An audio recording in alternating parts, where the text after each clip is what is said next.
बस 40 वर्ष काढलेत मी तुरुंगात. तेव्हा तुम्ही हा वाडा हे ऐश्वर उपभोगत होता. इथं सडत होतो मी तुरुंगात. कशा पायावरनं उंदीर जायचे, चावायचे. तुम्ही मस्त मस्त करून खात होता तिथं. तेव्हा मी भाकर तुकडा खात होतो. आता सोडणार नाही कोणाला पण. कोणालाही सोडणार नाही मी. या संबळ नंतर तुम्हाला एकेकाला घराच्या बाहेर फेकून देतो की नाही बघा. अरे हो बाजूला.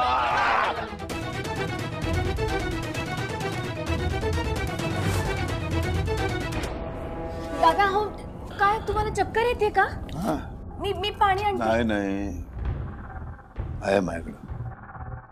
गोळी दिली आहे डॉक्टरनी. घेतो. हे बघ एक गोळी घेतली की काम फत्ते होऊन जाते एकदम. हे बघ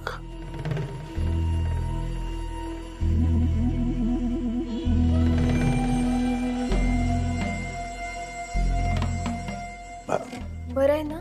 ते एकदम असं गरगरल्यासारखं झालं. वेगळ्या विचारात होतो. तू काहीतरी सांगत होतीस मला. ती मंजू नाही का? ती आजपासून संबळ शिकण्यासाठी येणार होती. तुमचा आशीर्वाद मागत होते. हे जे काही तू चालवलंस ना हे संबळ वादन चांगलं आहे. पुढच्या पिढ्यांना हे आलं पाहिजे. शिकव. आशीर्वाद. शिकव शिकव.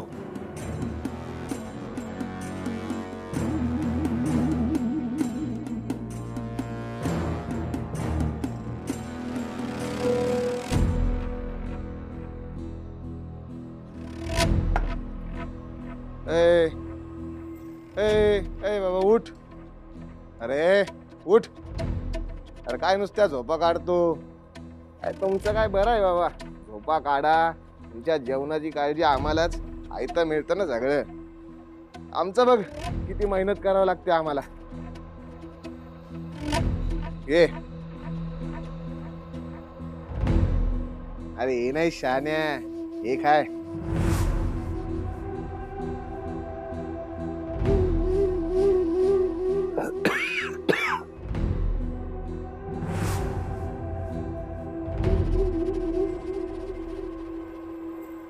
हे असलं तेलकट खात नाही रे बाबा मी. हे सोड. हे एक दुसरं. तुझ्या या सगळ्या इच्छा पूर्ण करायसाठी बजेट नाही रे आपल्याजवळ. काशा शेटने जो बजेट दिलाय ना त्यात हे असंच तेलकट मळकट असंच खायला मिळणार. खायचं असेल तर खा नाही तर मर उपाशी.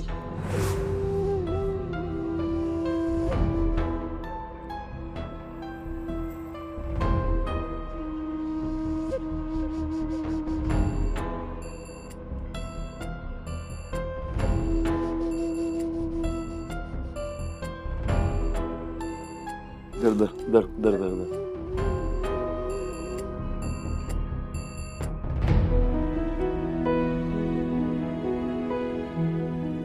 मुक्ता शिंदे नगरकर विजयी. मुक्ता स्पर्धा जिंकलीस तू बाळा. माझी सून जिंकली. माझी मुलगी जिंकली. हाताला लागलेला असताना सुद्धा जिद्दीनं तिने संबळ वाजवला आणि ती जिंकली. आई देवी. हे सगळं बघायला मी नव्हतो. तिचं कौतुक करायला नाही. तिची पाठ थोपटायला नाही. तिला बक्षीस द्यायला नाही. आणि जो तिथे आहे नराधम रावसाहेब म्हणून वावरतोय त्याला याची काही पडलेली नाही. काय वाटलं असेल मुक्ताला. एवढी स्पर्धा जिंकल्यावर पण रावसाहेबाच्या चेहऱ्यावर तो आनंद नाही. काही कौतुक का नाही दादा आपलं करत. दादांचं काय झालंय. दादा असे का वागतात असं काहीतरी वाटत असेल तिला. पण हा नालायक काशा तो कशाला कौतुक करणार तिचं? त्याला काय माहितीये त्या पोरीचं आणि माझं नातं काय आहे, ते ऋणानुबंध काय आहे ते. अजून किती परीक्षा बघणार आहेस ग देवी आई, किती परीक्षा बघणार आहेस? सोडव ग मला आता याच्यातून, सोडव.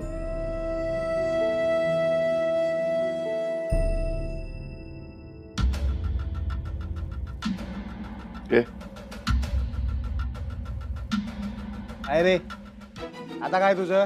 तू कशाकडे काम करतो ना? किती पैसे मिळत असतील रे तुला? 15-20 हजार. त्याच्याशी तुला काय देणं घेणं आहे? मी कोण आहे तुला माहितीये? मी कोण आहे, मी काय आहे, माझी काय प्रतिष्ठा आहे, मी किती श्रीमंत आहे माहिती? माहिती माहिती आहे आपल्याला की तू लय आमिर जात आहे. नुसतं आमिर नाहीये मूर्खा, अब्जाधीश आहे मी, अब्जाधीश. मी तुला करोडो रुपये देऊ शकतो, करोडो रुपये. करोडो रुपये घेऊन निघून जा, मला सोडवायला मदत कर. हा काय देणार आहे तुला? काही नाही देणार. मला सोडव इथनं, मी तुला खूप पैसा देईन, खूप सुखात राहशील तू, तुझी सगळी स्वप्न पूर्ण होते.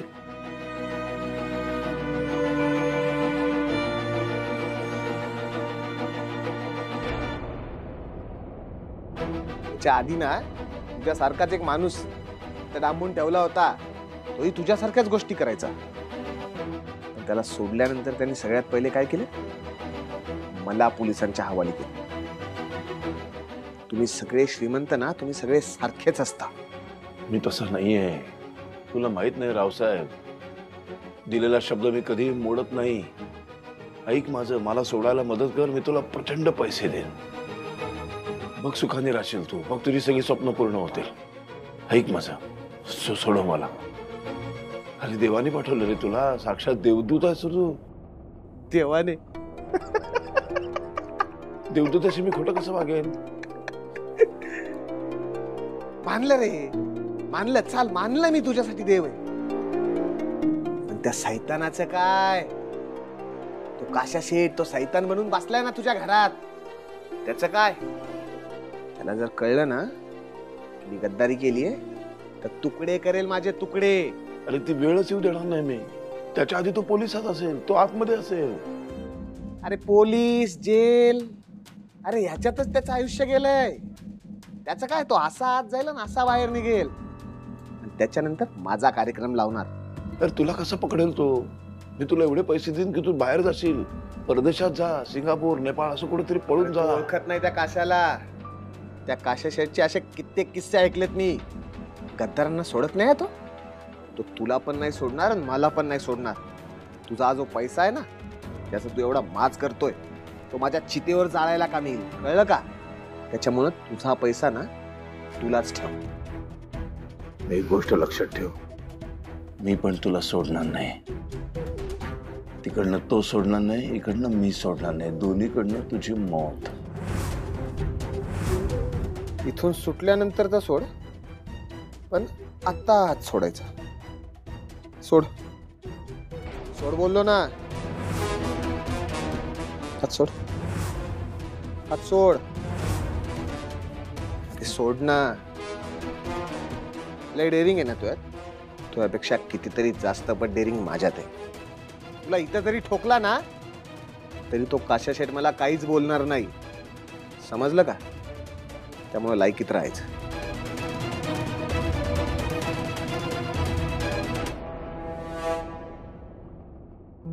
अगं अगं अगं, नाही नाही, उठ उठ.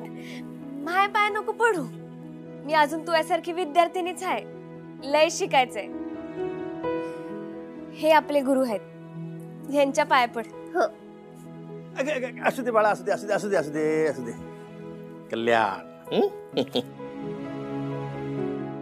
अरे तुला सांगू का, ज्याचं शिक्षण घेण्याचं वय आयुष्यात कधी संपतच नाही, तो जगातला सर्वोत्कृष्ट विद्यार्थी असतो. पण चांगले संस्कार आहेत मुलांवर, नाही? म्हणजे नक्कीच एक चांगली पिढी घडणार, काहीच शंका नाही. पण मुक्ता, अगं ह्या मंजूला माझ्यापेक्षा तुझ्या आशीर्वादाची जास्त गरज आहे. तू खूप मोठी कलाकार आहेस, मी एक आपला साधा छोटा कलाकार आहे. काका असं म्हणू नका. कलाकार हा कलाकार असतो, छोटं मोठं काही नसतं. तुमचं नशीब आडवं नसताना आलं तर तुमचं नाव सगळ्या लोकांच्या ओठांवर असतं. आणि तुम्ही लय मोठे कलाकार आहात हे जरी जगाला माहिती नसेल ना तरी मला माहित आहे. असू दे ये वा. हे घे, ही अशी. आता माझ्याकडे बघ. हा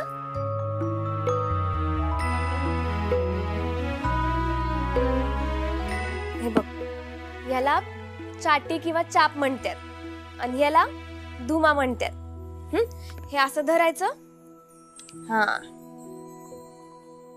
हे असं धरायचं. आता मी वाजवते तसं वाजव.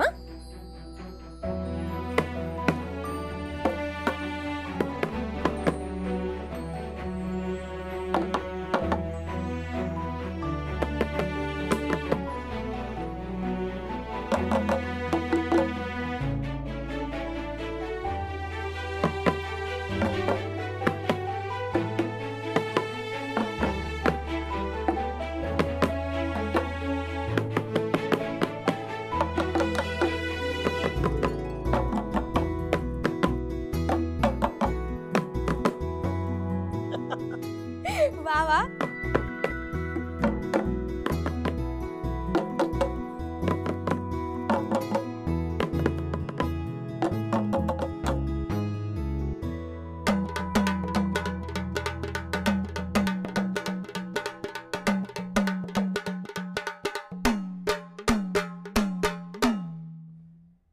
तू किती छान वाजवते. मला तुझ्यासारखं कधी येईल वाजवायला? सराव केला ना की सगळं येतं. आधीच नाही म्हणायचं की मला येईल का नाही येणार. सराव केला की सगळं येईल. मी तू एवढी होते ना तेव्हापासून मी संबळ वाजवायला शिकते. आणि बर का मंजू, तुला माहित नाहीये पण तू ह्या जगातली अत्यंत नशीबवान मुलगी आहेस. हो, कारण महाराष्ट्रातली सर्वोत्कृष्ट संबळवादक स्वतः तुला संबळ वाजवायला शिकवतीये. मुक्ताताई, तू जसं स्पर्धेत वाजवलं तसं तू मला वाजवून दाखवशील का? हा, पब्लिक डिमांड आहे, पूर्ण तर करावीच लागेल. चालन.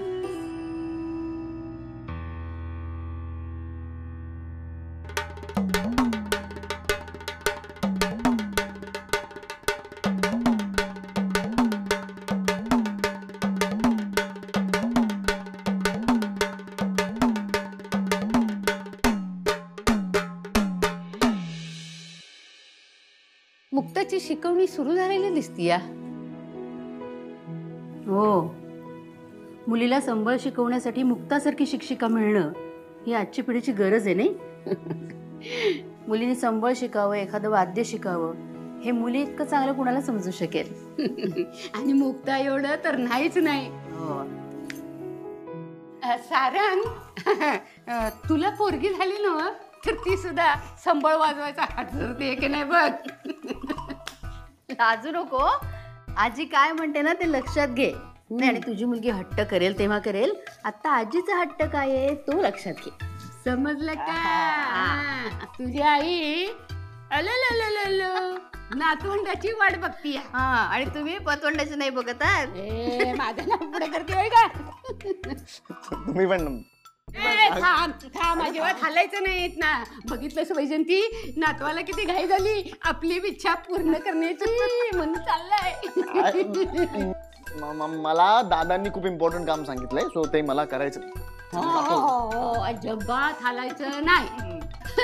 लग्नाआधी एवढा लाजरा नव्हतास तू. आता बघ लाजाळूचं झाड आहे. काय नाही, काय लाजत बिजत नाहीये तो. हा, अजिबात नाही. आई मग काय, बरोबरच आहे. अगं पण नातवाचा इशे पुढे जायचं ना. वैजंती, तुला काय नातवाबद्दल बोललाय काय माझा नातू? काहीच बोलत नाहीये. एवढं प्रेमाने समजावून सांगतो तरी काही उपयोग होत नाहीये. आता ह्यांना सांगते ते बरोबर दम भरतील, बरोबर वा करतील. मग तुम्हाला दोघांना सकाळपासून कोणी भेटलं नाही ना? नाही, म्हणून माझी शाळा घ्या तुम्ही. मला काम आहे, मी जातो. बाय.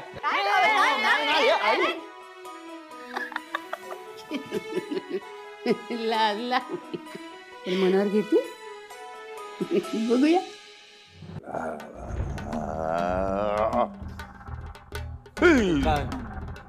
कापूस काढलं एकदम धनकन येते टंगडर टंगडर टंगडर टंगडर किती त्रास आहे रे बाबा. एवढा काही आवाज येत नाही या काशा. काशा कशाला एवढा त्रास करून घेताय तुम्ही दादा? दादा एवढा काही आवाज येत नाहीये दादा. दत्ता,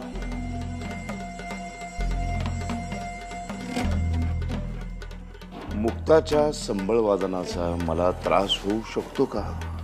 मला वाटलं तुमची तब्येत बरी नाहीये. बीपी बीपी मध्येच वाढतं. काय हरकत नाही, डॉक्टरनी गोळ्या दिलेल्या आहे. गोळी घेतली की बरं वाटतं. तुला गंमत सांगतो, सकाळी दात घासायला गेलो, ब्रशनी दात घासायला गेलो तर ब्रशचा आवाज आहे ना, इतका काला ठणकत होता. नाही, गोळी घेतली की मग गोळी एकदम. हो, पण दादा तिला थांबवायला का नाही सांगत आहेत? आता ना या घरात 2-2 संबळ वाजतील. कानात बोळे घातले ना तरी कान फाटतील एवढा आवाज होतोय. दादांनी जर तिला थांबवलं नाही ना तर ती काही दिवसात या घरात ढोल ताशे घेऊन येईल. मग घरात काय ढोल पथकच तयार होईल. तर मी काय म्हणते आत्या, आपण एक डान्स क्लास पण सुरू करूया का? नाही म्हणजे इथेच होऊ देत ना नृत्य झंकार.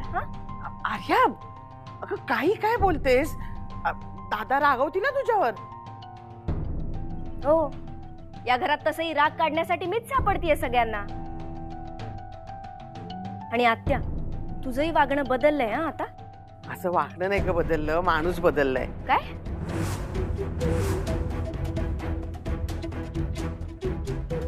ते वेळच बदलली आहे ना आता.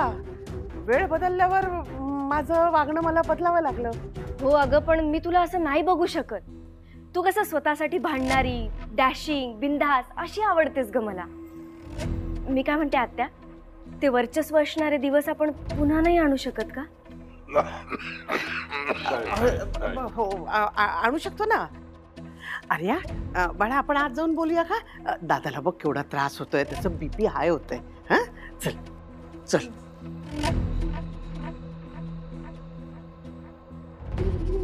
काय या पोरीच म्हणजे मुक्ताच्या विरोधात आहे ती. माझ्या डोक्यात जाते ती लई.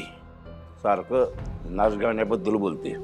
त्याचं काय होतंय मग? त्याचं काय होतंय म्हणजे आतनं काहीतरी व्हायला लागतंय ना मला. तुझ्या उसाला लागल कोला. ए बाबा, तू काय करतोय रे बाबा? तुझं बीपी वाढलंय ना, तुझ्या डोक्यात आहे तरी काय? अरे जावं लागल. कुठं? मनोरंजन आणि श्रम परिहारासाठी. काशा, अरे काय चाललंय तुझं? डोक्यात काय तुझ्या? काय आहे? अरे माझा कान का पकडतोयस? किती वेळा सांगितले घरामध्ये मला काशा म्हणू नको.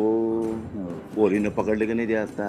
चूक झाली. पुन्हा जर का काशा काशा केलं ना तर रावसाहेबाच्या खुर्चीच्या बाजूला नाही, त्याच्या मागच्या बाजूला तुला बांधून ठेवीन. देन. चूक झाली रावसाहेब. मी कशा बोलला बोल. राव दादा. प्रेमाने बोलायचं अडविन. हो, जावं लागल. कुठे? हे बाबा, एक काम तर करशील माझं? हे कपडे तरी बदल. जरा दुसरे बरे धुतलेले कपडे दे. किती दिवस झाले माहित नाही, दुर्गंधी यायला लागले. आंघोळ नाही केली मी. काय नखरे तुझे? तुला पहिलेच सांगितलंय, काशा शेटनी ना लय कमी बजेट दिलाय. हे बाईच्या पलीकडे नखरे चालणार नाहीत. वास येतोय आणि दुर्गंधी येते, हे होतंय ते होतंय. तुझे कपडे आहेत ना, तुझे कपडे काशा शेट घेऊन गेलेत. हा, पण त्यांचे 2 जोड आहेत, ते घाल.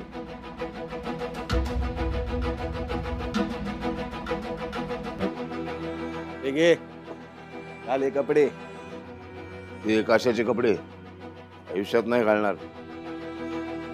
ते काय ते सुनेबद्दल बोलत होता ना, तिचा चेहरा बघायचा आहे ना तुला, जिवंत राहायचं आहे ना, जे दिलेत ते कपडे घाल, नाही तर इथंच ठोकी ना तुला. चांगल्या प्रकारे माहिती मी काय करू शकतो ते. घाल हे.